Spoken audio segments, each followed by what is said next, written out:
Por eso, por instinto de conservación, hablará mal del posible competidor, bien a las personas que pueden perjudicar a este último, y sin que el invertido número 1 se preocupe de pasar por mentiroso cuando desacredita así al invertido número 2, a los ojos de personas que pueden estar al corriente de su propia situación, bien con el joven que ha levantado, que quizá le levanten a él, y a quien trata de convencer de que las mismas cosas que le conviene hacer con él arruinarían su vida si se deja llevar a hacerlas con el otro. Para Monsieur de Charlus, que quizá pensaba en los peligros totalmente imaginarios que la presencia de aquel Cottard cuya sonrisa interpretaba erróneamente haría correr a Morel, un invertido que no le gustaba no solo era una caricatura de sí mismo, sino también un rival declarado. Si un comerciante que se dedica a un comercio raro, al llegar a la ciudad de provincias donde acaba de instalarse de por vida, ve que en la misma plaza, justo enfrente, hay un competidor que ofrece los mismos artículos, no se desanimará más que un Charlus que, yendo a ocultar sus amores a una región tranquila, descubre el mismo día de la llegada en el noble del lugar o en el peluquero un aspecto y unos modales que no le dejan la menor duda. El comerciante empieza a odiar la mayoría de las veces a su competidor. Ese odio degenera en ocasiones en melancolía, y a poco que haya una tendencia hereditaria algo marcada, se ha visto al comerciante en algunas pequeñas ciudades dar señales de locura que solo se curan convenciéndole para que venda su fondo y se marche a otra parte. La rabia del invertido es más lacinante todavía. Ha comprendido que, desde el primer momento, el noble y el peluquero han deseado a su joven acompañante. Por más que repita a éste 100 veces al día que el peluquero y el noble son bandidos cuya proximidad lo deshonraría, está obligado, como Harpagon, a velar por su tesoro, y se levanta de noche para ver si no se lo quitan. Y es eso indudablemente más incluso que el deseo o la comodidad de hábitos comunes, y casi tanto como esa experiencia de sí mismo, lo que es la última verdad, lo que explica que el invertido, que es la única verdad, lo que explica que el invertido descubra al invertido con una rapidez y una seguridad casi infalibles. Puede equivocarse un momento, pero una rápida adivinación le devuelve la verdad. Por eso el error de Monsieur de Charlus no duró mucho.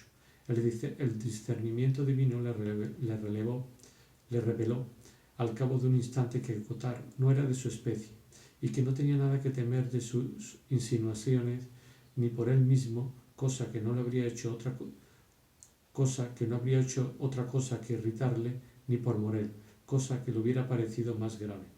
Recobró la calma y, como todavía estaba bajo el influjo del paso de Venus andrógina, de vez en cuando sonreía levemente a los Verdurin sin molestarse en abrir la boca desplegando apenas una comisura de los labios, y durante un segundo encendía, mimoso, los ojos, él tan fanático de la virilidad, exactamente como hubiera hecho su cuñada, la duquesa de Guermantes. «¿Va usted mucho de caza, señor?», dijo Madame de Verdurin en tono desdeñoso a Monsieur de Cambremer. «¿Le ha contado Esquí que nos ha sucedido una buena?», preguntó Cottard a la patrona. «Voy de caza sobre todo al bosque de Chantepied», respondió Monsieur de Cambremer. No he contado nada», dijo Esquí. «¿Merece ese bosque su nombre?», preguntó Brichot a Monsieur de Cambremer, después de haberme mirado con el rabillo del ojo porque me había prometido hablar de etimologías, pidiéndome al mismo tiempo que disimulara ante los Cambremer el desprecio que le inspiraban las del párroco de Combray. «Debo de ser muy torpe para comprender, pero no entiendo su pregunta», dijo Monsieur de Cambremer. «Quiero decir, ¿cantan en él muchas picazas?», respondió Brichot. Cottard, mientras tanto, sufría ante la idea de que Madame de Verdurin ignorase que había estado a punto de perder el tren. «Bueno, veamos», dijo Madame Cottard a su marido para animarle. Cuenta tu odisea». «Pues sí, porque se sale de lo corriente», dijo el doctor, que volvió a empezar su relato. «Cuando he visto que el tren estaba en la estación me he quedado de piedra, y todo por culpa de Esquí. Querido, es usted bastante estrambótico, dando informaciones». Y Brichot, que nos esperaba en la estación. «Creía», dijo el universitario lanzando a su alrededor lo que le quedaba de mirada y sonriendo con sus labios sutiles, «que si se había retrasado usted en Graincourt era por haberse encontrado con alguna peripatética». «¿Quiere callarse? Si mi mujer le oyese», dijo el profesor. «Ha de saber que mi mujer es celosa». «Ah, este Brichot», exclamó Esquí, en quien la procaz broma de Brichot despertaba la obligada alegría, el mismo de siempre, aunque a decir verdad no supiese si el universitario había sido alguna vez un calavera. Y para añadir a las palabras consagradas el gesto ritual, fingió no poder resistirse a la tentación de pellizcarle la pierna.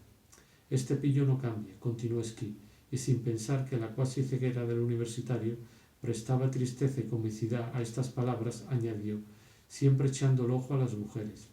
Ya ven, dijo Monsieur de Cambremer, lo que quiere decir conocer a un hombre culto. 15 años cazando en el bosque de Chantepied y nunca había pensado en el significado de ese nombre. Madame de Cambremer lanzó una mirada severa a su marido. No habría querido que se humillase así delante de Brichot, y su descontento fue todavía mayor cuando a cada frase hecha que empleaba Cancan, Cottard, que conocía sus propias virtudes y sus defectos por haberlos aprendido con mucho esfuerzo, demostraba al marqués, dispuesto a admitir su ignorancia, que no querían decir nada. ¿Por qué tonto como un repollo? ¿Cree que los repollos son más tontos que otras cosas? Dice usted repetir 100 veces lo mismo. ¿Por qué precisamente 100? ¿Por qué dormir como un tronco? ¿Por qué rayos y centellas? ¿Por qué armar la gorda? Pero en ese punto era Brichot el que asumía la defensa de Monsieur de Cambremer, explicando el origen de cada locución. Mientras tanto, Madame de Cambremer se ocupaba sobre todo de examinar los cambios aportados por los Verdurin a la Raspellier, a fin de poder criticar algunos e introducir otros, o quizás los mismos, en Fetter. Me pregunto qué es esa lámpara totalmente torcida. Me cuesta trabajo reconocer mi vieja Raspellier, añadió en un tono familiarmente aristocrático, como si hubiese hablado de un sirviente más para decir que la había visto nacer con la pretensión de indicar su edad. Y como era un poco libresca en su lenguaje, de todos modos añadió a media voz, creo que si yo viviese en casa de otros me daría cierta vergüenza cambiarlo todo así. Es una lástima que no hayan venido ustedes con ello, dijo Madame Verdurin a Monsieur de Charlus y a Morel, esperando que Charlus fuese de revista y se plegase a la norma de llegar todos en el mismo tren. ¿Está usted seguro de que Chantepied quiere decir picaza que canta? Chochot, añadió, para demostrar que, como gran anfitriona, tomaba parte en todas las conversaciones a la vez. Dígame algo de ese violinista, me dijo Madame de Cambremer, me interesa. Adoro la música y me parece que he oído hablar de él. Instrúyame. Se había enterado de que Morel había ido con Monsieur de Charlus y pretendía, invitando al primero, tratar de relacionarse con el segundo. Pero para que yo no pudiese adivinar esa razón, añadió, también me interesa Monsieur Brichot, porque, a pesar de ser muy cultivada, de la misma manera que ciertas personas predispuestas a la obesidad apenas comen y andan todo el día sin dejar de engordar a ojos vistas, Madame de Cambremer, por más que profundizase, y sobre todo en Fetter, en una filosofía cada vez más esotérica, en una música cada vez más refinada, no sabía de esos estudios sino para maquinar intrigas que le permitiesen cortar con las amistades burguesas de su juventud y trabar relaciones que, al principio, había creído que formaban parte de la sociedad de su familia política, y que luego se había dado cuenta de que estaban situadas mucho más arriba y mucho más lejos. Un filósofo que no era bastante moderno para sus gustos, Leibniz, dijo que es largo el trayecto de la inteligencia al corazón, y ese trayecto Madame de Cambremer no había tenido más fuerzas que su hermano para recorrerlo. Dejando la lectura de Stuart Mill solo por la de Lachelier, a medida que creía menos en la realidad del mundo exterior, ponía más encarnizamiento en tratar de lograr en él, antes de morir, una buena posición. Enamorada del arte realista, ningún objeto le parecía bastante humilde para servir de modelo al pintor o al escritor. Un cuadro o una novela mundana le hubieran dado náusea. Un Mujik de Tolstoy, un campesino de Millet, eran el extremo límite social que no permitía rebasar al artista. Pero franquear el que limitaba sus propias relaciones, encumbrarse hasta el trato de las duquesas, era la meta de todos sus esfuerzos. Hasta tal punto el tratamiento espiritual al que se sometía mediante el estudio de las obras maestras resultaba ineficaz contra el esnovismo congénito y morboso que se desarrollaba en ella. Ese esnovismo había terminado incluso por curar ciertas inclinaciones a la avaricia y al adulterio, a las que de joven estaba sujeta. Semejante en esto a esos estados patológicos singulares y permanentes que parecen inmunizar a quienes los sufren contra las demás enfermedades. Por otra parte, al oírla hablar, no podía dejar yo de hacer justicia, sin que me produjera ningún placer hacerlo, al refinamiento de sus expresiones. Eran las mismas que en una época dada empleaban todas las personas de la misma envergadura intelectual, de modo que la expresión refinada proporciona en el acto como el arco del círculo la posibilidad de describir y limitar toda la circunferencia. De ahí que esas expresiones hagan que las personas que las emplean me aburren inmediatamente como ya conocidas, pero también que pasen por superiores y muchas veces me fueron ofrecidas como vecinas deliciosas e inapreciables. ¿No ignora usted, señora, que muchas regiones forestales reciben su nombre de los animales que las pueblan? Al lado de la foresta de Chantepied tiene usted el bosque de Chantereine. No sé de qué reina se trata, pero no es usted galante con ella, dijo Monsieur de Cambremer. Chúpese esta, chochot, dijo Madame Verdury. Y, aparte de eso, ¿ha ido bien el viaje? Solo hemos encontrado vagas humanidades que llenaban el tren. Pero, respondiendo a la pregunta de Monsieur de Cambremer, reina en ese campo no es la mujer de un rey, sino la rana. Es el nombre que ésta ha conservado mucho tiempo en la región, como atestigua la estación de Renenville, que debería escribirse Reinenville. Me parece que, para bestia hermosa, ahí tiene usted una, dijo Monsieur de Cambremer a Madame Verdury, señalando un pescado. Era uno de los cumplidos con cuya ayuda creía pagar su escote en una cena, y de paso devolver la cortesía. Invitarlos es inútil, solía decir hablando con su mujer de alguno de sus amigos. Han estado encantados de tenernos. Eran ellos los que me daban las gracias. Además, debo decirle que voy casi todos los días a Renenville, desde hace muchos años, y no he visto allí más ranas que en cualquier otra parte. Madame de Cambremer hizo venir aquí al cura de una parroquia donde ella posee muchas propiedades y que al parecer tiene las mismas inclinaciones intelectuales que usted. Ha escrito un libro. Ya lo creo, lo he leído con infinito interés, respondió hipócritamente Brichot. La satisfacción que esta respuesta daba indirectamente a su orgullo hizo reír mucho rato a Monsieur de Cambremer. Ah, bueno, el autor, ¿cómo diría?, de esa geografía, de ese glosario, diserta largo y tendido sobre el nombre de una pequeña localidad de la que en otro tiempo nosotros fuimos, si puedo expresarme así, los señores, y que se llama Pont-à-Coulobre. Comparado con ese pozo de ciencia, yo soy evidente más que un vulgar ignorante, pero he ido a Pont-à-Coulobre 1000 veces por cada una que haya ido él, y que me lleve el diablo si alguna vez he visto una sola de esas malditas serpientes. Y digo malditas a pesar del elogio que les dedica el bueno de La Fontaine. Homme et la Couleuvre era una de las dos fábulas. No las ha visto y es usted el que ha visto bien, respondió Brichot. Y cierto, el escritor del que usted habla conoce a fondo el tema. Escribió un libro notable. Y tanto, exclamó Madame de Cambremer. Ese libro, hay que decirlo, es un verdadero trabajo de benedictino. Debió de consultar sin duda algunos Puillets. Se llamaban así las listas de los beneficios y curatos de cada diócesis, que han podido proporcionarle el nombre de los patronos laicos y de los coladores eclesiásticos. Pero hay otras fuentes. Uno de mis amigos más doctos también ha podido consultarlos y ha descubierto que el mismo lugar era denominado Pont-à-Coulobre. Este extraño nombre le incitó a remontarse más arriba todavía, a un texto latino donde el puente que su amigo cree infestado de culebra se denomina Pons quid aperit, puente cerrado, que sólo se abría mediante una honesta retribución. Habla usted de ranas. A mí, encontrándome esas personas tan cultas, eso me hace el efecto de la rana ante el aerópago. Era la segunda fábula.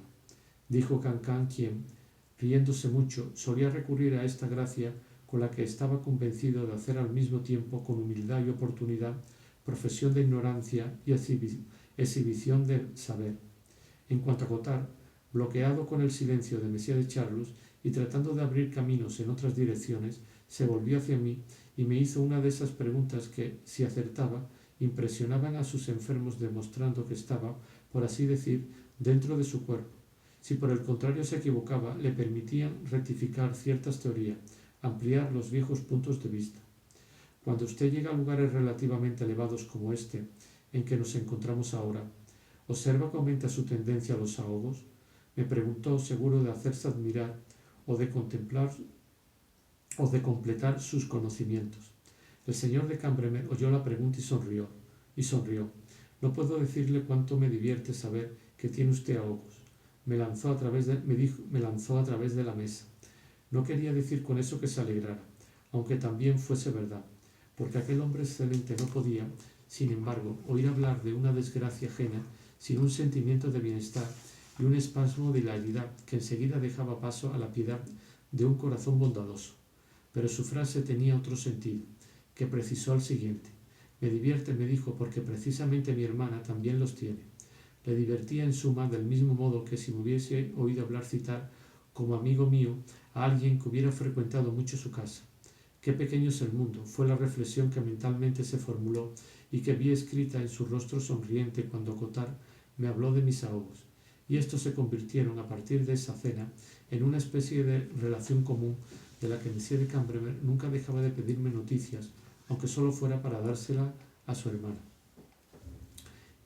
Mientras respondía a las preguntas que su mujer me hacía sobre Morel, yo pensaba en una conversación que había tenido con mi madre por la tarde. A pesar de no desaconsejarme que fuese a casa de los Verdurin si ello podía distraerme, me recordaba que era un ambiente que no habría agradado a mi abuelo y que le hubiese hecho exclamar: «En guardia». Y mi madre había añadido: «Escucha, el presidente Turol y su mujer me han dicho que habían almorzado con Madame Bontemps. No me han preguntado nada, pero he creído entender que una boda entre Albertín y tú sería el sueño de su tía. Creo que la verdadera razón es que les has caído a todos muy simpático. De cualquier modo, el lujo que se imaginan que podrías darle, las relaciones que más o menos se sabe que tenemos, no me parece que eso sea ajeno a la idea, aunque secundario. No te habría hablado de ello porque no me interesa, pero como supongo que te hablará, he preferido adelantarme. Pero a ti, ¿qué te parece?», le había preguntado yo a mi madre. «Yo no me voy a casar con ella, desde luego puedes hacer una boda 1000 veces mejor, pero creo que a tu abuela no le habría gustado que te influyésemos. En este momento no puedo decirte qué me parece Albertín, simplemente no me parece. Te diré como Madame de Sévigné, tiene buenas cualidades, al menos eso creo, pero en este comienzo solo puedo alabarla por negativas. No es tal cosa, no tiene el acento de Reims. Con el tiempo quizás diga es esto, y siempre me parecerá bien si ha de hacerte feliz». Pero precisamente con esas mismas palabras, que dejaban en mis manos la decisión de mi felicidad, mi madre me había puesto en esa situación de duda en que ya había estado cuando, conseguido de mi padre el permiso para ir a ver a Fedra y sobre todo de ser literato, me sentí de pronto con una responsabilidad demasiado grande, con el temor a causarle un disgusto, y con esa melancolía que nos invade cuando dejamos de obedecer unas órdenes que día a día nos ocultan el futuro, cuando nos damos cuenta de que por fin hemos empezado a vivir de verdad como una persona adulta, la única vida que está a disposición de cada uno de nosotros. Quizá lo mejor sería esperar un poco, empezar por ver a Albertín como en el pasado, para tratar de saber si verdaderamente la amaba. Para distraerla podría llevarla a casa de los Verdurin. Y esto me recordó que yo mismo solo había ido aquella noche para saber si Madame Putbus se alojaba en aquella casa o estaba a punto de llegar. En cualquier caso, no participaba en la cena. «A propósito de su amigo Saint-Loup», me dijo Madame de Cambremer, recurriendo a una expresión que denotaba en sus ideas una mayor coherencia de lo que sus frases hubiesen permitido creer. pues aunque me hablaba de música, estaba pensando en los Guermantes. Ya sabe que todo el mundo habla de su boda con la sobrina de la princesa de Guermantes. Debo decirle que, por lo que a mí se refiere, todos esos costilleos mundanos no me dan ni frío ni calor. Me invadió el temor de haber hablado sin simpatía delante de Robert de aquella muchacha falsamente original y de inteligencia tan mediocre como violento era su carácter. No hay noticia de la que nos enteremos que no nos haga lamentar alguna de nuestras palabras. Respondí a Madame de Cambremer, cosa que por lo demás era cierta, que yo no sabía nada, y que además la novia me parecía todavía muy joven. Quizá por eso aún no es oficial. En todo caso se comenta mucho. Prefiero prevenirla, dijo en tono seco Madame Verdurin a Madame de Cambremer, que había oído a ésta hablarme de Morel, y creyendo que cuando había bajado la voz para hablarme del noviazgo de Saint-Loup, seguía hablándome del violinista. No es musiquilla lo que se hace en esta casa. Como ustedes saben, en arte los fieles de mis miércoles, mis niños, como yo los llamo, dan miedo de lo avanzado que está, añadió con un tono de orgulloso terror. Hay a veces que les digo, queridos míos, vais más deprisa que vuestra patrona, que sin embargo nunca ha tenido fama de asustarse ante las audacias. Cada año van un poco más lejos. Creo que pronto llegará el día en que no acepten ni a Wagner ni a Indy. Pero es magnífico estar avanzando. Nunca lo está uno suficiente, dijo Madame de Cambremer, sin dejar de inspeccionar cada rincón del comedor, tratando de distinguir las cosas que había dejado su suegra de las que había llevado Madame Verdurin, y coger así a ésta en flagrante delito de mal gusto. Mientras tanto, intentaba hablarme del tema que más le interesaba, Monsieur de Charlus. Le parecía conmovedor que protegiese a un violinista. Parece inteligente y de una inspiración extraordinaria para un hombre ya algo mayor. Dije yo. ¿Mayor?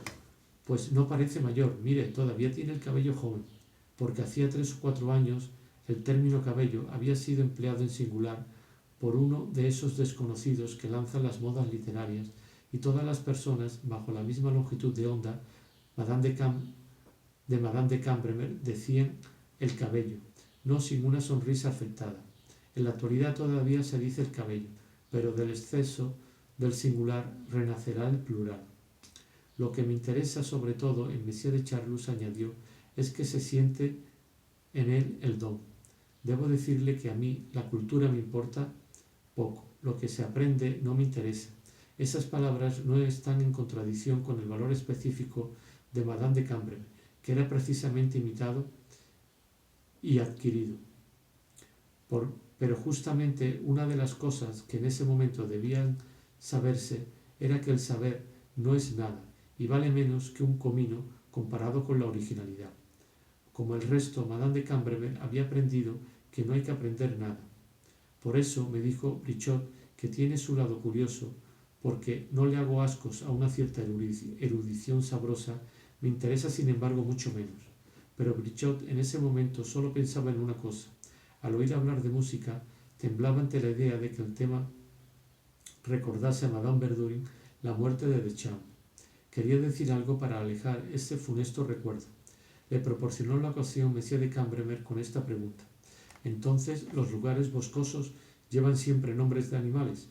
Claro que no, respondió Brichot, feliz de poder desplegar sus conocimientos ante tantos nuevos, entre los que yo le había dado la certeza de interesar por lo menos a uno. Basta con ver la cantidad de veces que, hasta en los nombres de personas, se conserva un árbol, lo mismo que un helecho en la hulla.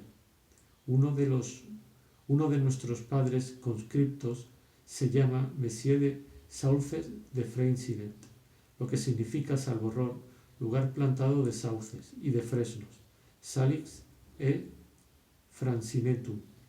Su sobrino, Monsieur de Selves, reúne más árboles todavía, puesto que se llama de Selves, Silva. A Saignet le encantaba ver que la conversación tumbaba un giro tan animado.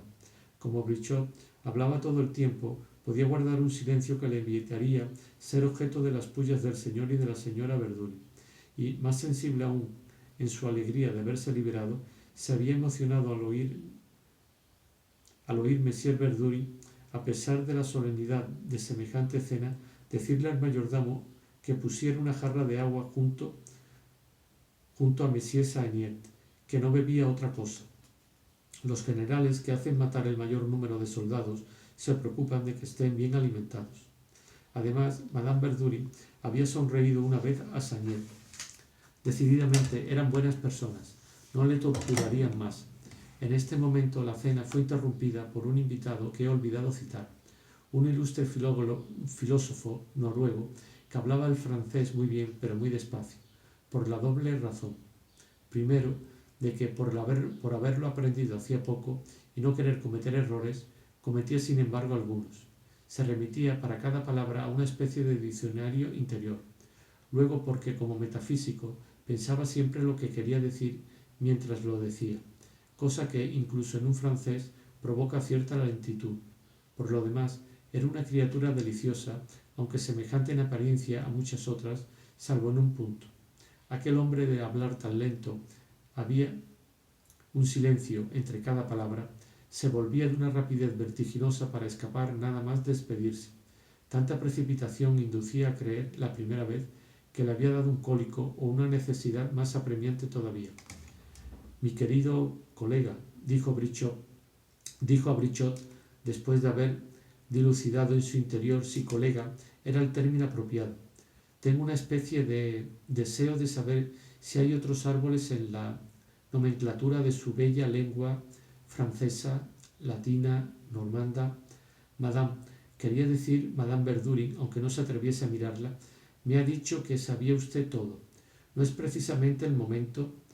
No, es el momento de comer, le interrumpió Madame Verdurin, viendo que la cena no acababa nunca. Ah, bueno, respondió el escandinavo, bajando la cabeza hacia su plato, con una sonrisa triste y resignada. Pero debo hacer observar a la señora que si me he permitido esta interrogativa, es porque mañana debo volver a París para cenar en casa de la Tour d'Argent o en el Hotel Maurice.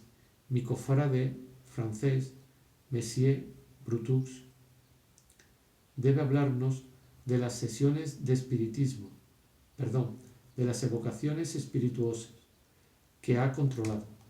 No es tan bueno como dice la Tour d'Argent, concluyó Madame Verdurin irritada.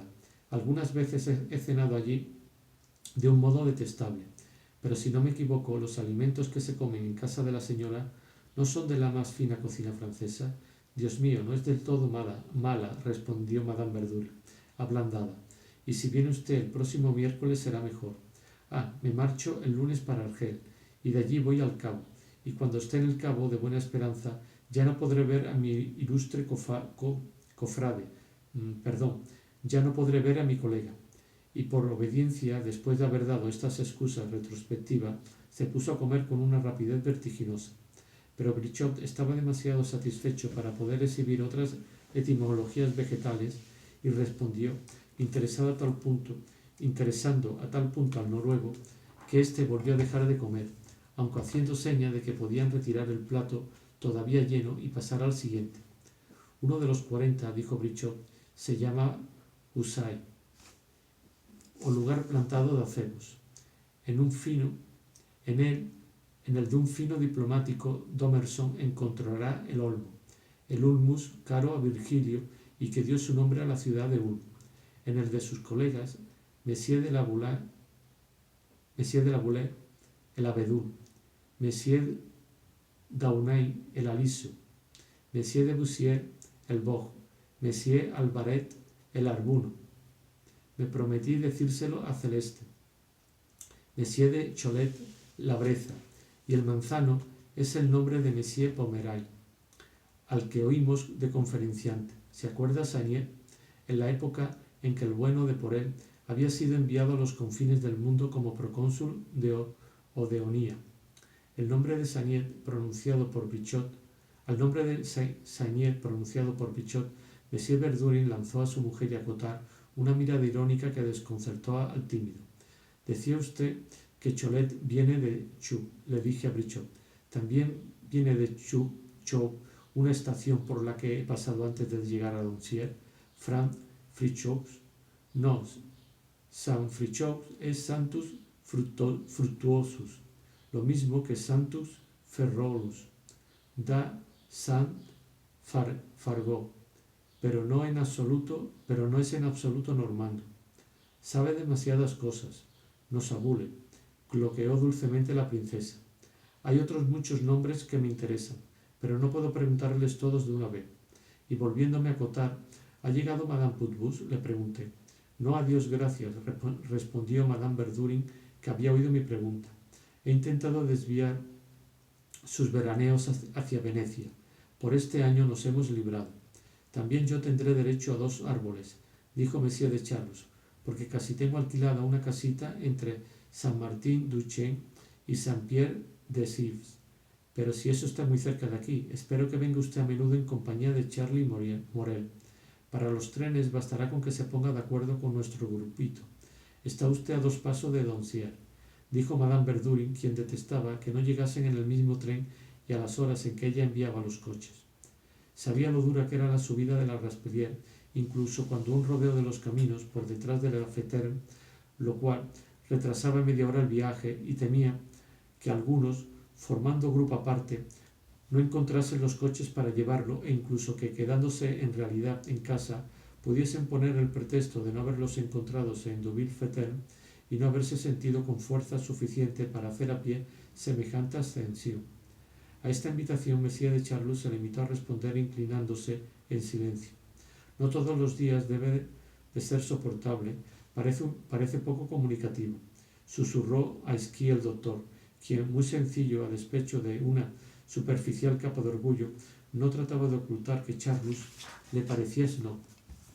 Probablemente ignora que en todas las ciudades termales e incluso en las clínicas de París, los médicos, por los que naturalmente soy el gran jefe, tienen a honra presentarme a todos los nobles que están en esos lugares y que conmigo olvidan su altanería, lo cual hace incluso bastante agradable para mí la estancia en las estaciones balnearias, añadió en tono ligero. Hasta en Doncières, el mayor del regimiento, que es el médico que trata al coronel, me invitó a almorzar con él diciéndome que habría podido cenar perfectamente con el general. Y este general es un señor de algo. No sé si sus pergaminos son más o menos antiguos que los de este varón. No se haga ilusiones. Es una corona muy pobre, respondió Esquí a media voz, y añadió algo confuso con un verbo del que sólo distinguí las últimas sílabas, arder. Ocupado como estaba en escuchar lo que Brichot le decía a Monsieur de Charlus,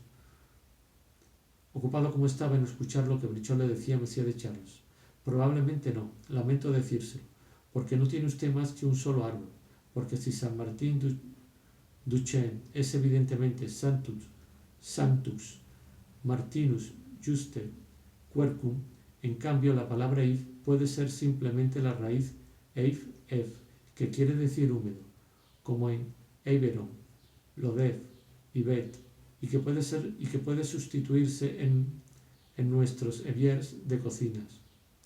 Es el EAU que en bretón se dice Esther, Esther María, Esther-Ler, Esther Bousset, Esther en Druchem. No oí el final porque, por mucho placer que sintiese al oír de nuevo el nombre de Esther María, a pesar mío oía a Cottard, a cuyo lado estaba sentado. Decirle en voz baja a Esquí: pues no lo sabía. Entonces es un señor que sabe desenvolverse en la vida. Vaya, es de la cofradía. Sin embargo, no tiene bolsas en los ojos. Tendré que prestar atención a mis pies por debajo de la mesa. Solo faltaría que se colase por mí. De todos modos, no me sorprende más que a medias. Veo a varios nobles en la ducha en traje de Adán. Son más o menos unos degenerados. No les dirijo la palabra porque, en última instancia, yo soy funcionario y eso podría perjudicarme. Saniet, a quien la interpelación de Brichot había asustado, empezaba a respirar como alguien temeroso de la tormenta ve que al relámpago no le ha seguido ningún trueno. Cuando oyó a Monsieur Verdurin hacerle una pregunta sin dejar de dirigirle una mirada que no se apartaba del infeliz mientras hablaba, para así desconcertarle de inmediato y no darle tiempo a reponerse. pero usted, Sagnier, siempre nos había ocultado que frecuentaba las matinés del Odeón. Temblando como un recluta ante un sargento torturador, Sagnier respondió, reduciendo al máximo las dimensiones de su frase para que tuviese mayor probabilidad de escapar a los golpes, una vez en la Cherchos. ¿Qué dice? Chilló Monsieur Verdurin en un tono a la vez asqueado y furioso, frunciendo el ceño como si no le bastara toda su atención para comprender algo ininteligible. En primer lugar, no se entiende lo que dice. ¿Qué tiene usted en la boca?, preguntó Monsieur Verdurin, cada vez más violento, y aludiendo al defecto de pronunciación de Sagnier. Pobre Sagnier, no quiero que le haga usted sufrir, dijo Madame Verdurin en un tono de falsa compasión, y para que nadie pudiese dudar de la intención insolente del marido. Estaba en intenta hablar claro, dijo Monsieur Verdurin, ni siquiera le entiendo. Casi ninguno de los fieles contenía la risa y parecía una banda de antropófagos en quienes una herida en un blanco hubiese despertado el gusto por la sangre, porque el instinto de animación y la ausencia de valor gobiernan tanto las sociedades como las multitudes, y todo el mundo se ríe de alguien cuando ve que se burlan de él, sin perjuicio de venerarlo 10 años más tarde en un ambiente donde lo admiran. De esa misma manera expulsa o aclama el pueblo a los reyes. Venga, no es culpa suya, dijo Madame Verdurin, tampoco mía. No se cena fuera de casa cuando no está uno en condiciones de articular. Iba por la Cherchos d'Esprit de Febar. Pero ¿cómo? ¿Es la Cherchos d'Esprit lo que usted llama la Cherchos? Ah, extraordinario. Habría podido estar 100 años buscando sin descubrirlo, exclamó Monsieur Verdurin, quien, sin embargo, si hubiese oído a alguien decir el título completo de determinadas obras, había juzgado sin vacilación que no era culto ni artista, que no era de los suyos. Por ejemplo, había que decir el enfermo, el burgués, y quien hubiese añadido imaginario o gentilhombre, habría demostrado que no era el del gremio, del mismo modo que, en un salón, una persona demuestra no pertenecer al gran mundo cuando dice Monsieur de Montesquieu Fenesat, en vez de Monsieur de Montesquieu. Pues no es tan extraordinario, dijo Sagnier, sofocado por la emoción, pero sonriente aunque no tuviese ganas. Madame Verdurin no pudo contenerse. Oh sí, exclamó burlona, puede estar seguro de que nadie en el mundo habría podido adivinar que se tratase de la Cherchos d'Esprit. El señor Verdurin prosiguió con voz dulce y dirigiéndose al mismo tiempo a Sagnier y a Brichot. Por lo demás, la Cherchos d'Esprit es una comedia graciosa. Pronunciada en tono serio, esta sencilla frase, en la que no se podía encontrar rasgo alguno de maldad, hizo tanto bien a Sagnier y provocó en él tanta gratitud como un gesto amable. No pudo proferir una sola palabra y guardó un silencio satisfecho. Brichot fue más locuaz. Es cierto, respondió a Monsieur Verdurin, y si la hiciesen pasar por la obra de algún autor sármata o escandinavo, podrían proponer la candidatura de la Cherchos d'Esprit al puesto vacante de obra maestra. Pero, dicho sea sin faltar al respeto de los manes del delicado Favart, su temperamento no era ibseniano. Inmediatamente se ruborizó hasta las orejas pensando en el filósofo noruego, quien tenía un aire infeliz porque trataba inútilmente de identificar qué vegetal podía ser el boj, que Brichot había citado poco antes a propósito de Boussier. Además, dado que en la actualidad la satrapía de Porel está ocupada por un funcionario que es un tolstoyano de rigurosa observancia, podía ocurrir que viésemos Ana Karenina o Resurrección bajo el arquitrabe odeoniano. Ya sé a qué retrato de Favart se refiere, dijo Monsieur de Charlus. He visto un apunte bellísimo en casa de la condesa Molé. El nombre de la condesa Molé produjo fuerte impresión en Madame Verdurin. Ah, ¿va usted a casa de Madame de Molé?, exclamó. Pensaba que se decía la condesa Molé. Madame Molé, simplemente por abreviar, como oía decir los Roa o por desdén, como ella misma decía, Madame la Trémol. No dudaba de que la condesa Molé, que conocía a la reina de Grecia y a la princesa de Caprarola, tuviese más derecho que nadie a la partícula, y por una vez estaba decidida a concedérsela a una persona tan brillante y que se había mostrado muy amable con ella. Por eso, para subrayar que se había expresado así a propósito y no regateaba ese de a la condesa, continuó: pues yo no tenía ni idea de que conociese usted a Madame de Molé, como si hubiese sido doblemente extraordinario que Monsieur de Charlus conociese a aquella dama y Madame Verdury no supiese que él la conocía.